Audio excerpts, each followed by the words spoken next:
অনেক বছর আগে অযোধ্যার রাজা সগর ছিলেন অত্যন্ত প্রতাপশালী। তাঁর ছিল ৬০,০০০ পুত্র। একদিন তিনি অশ্বমেধ যজ্ঞ শুরু করেন। দেবরাজ ইন্দ্র ঈর্ষান্বিত হয়ে যজ্ঞের ঘোড়াটি চুরি করে লুকিয়ে রাখলেন মহর্ষি কপিলের আশ্রমে। রাজপুত্ররা ঘোড়া খুঁজতে খুঁজতে কপিল মুনির আশ্রমে পৌঁছে তাকে ভুল করে চোর মনে করে অপমান করে। তপস্যায় মগ্ন কপিল মুনি ক্রুদ্ধ হয়ে চোখ খুলতেই তাঁর তেজে মুহূর্তে ৬০,০০০ রাজপুত্র ভস্মীভূত হয়ে যায়। তাদের আত্মা মুক্তি পায়নি, তারা অশান্ত হয়ে ঘুরে বেড়াতে থাকে। অনেক বছর পরে রাজা সগরের বংশধর ভগীরথ কঠোর তপস্যা করে ব্রহ্মা দেবকে সন্তুষ্ট করেন। তার প্রার্থনায় দেবী গঙ্গা স্বর্গ থেকে পৃথিবীতে নামতে সম্মত হন, যাতে সেই ভস্মভূত আত্মারা মুক্তি পায়।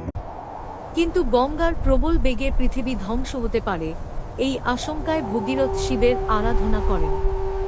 শিব তাঁর জটাজালে গঙ্গাকে ধারণ করে ধীরে ধীরে পৃথিবীতে প্রবাহিত করেন।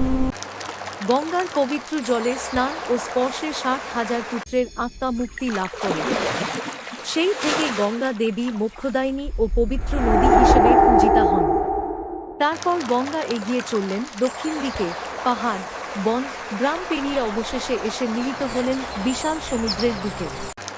সেই মিলনস্থলকেই বলা হয় গঙ্গাসাগর। এখানে মিষ্টি নদীর জল আর নোনা সাগরের জল এক হয়ে যায়। এই মিলনকে বলা হয় তীর্থরাজ, সবচেয়ে পবিত্র তীর্থ। এই কারণেই বিশ্বাস করা হয় গঙ্গাসাগরে স্নান করলে পাপ নাশ হয় এবং পুণ্য লাভ হয়।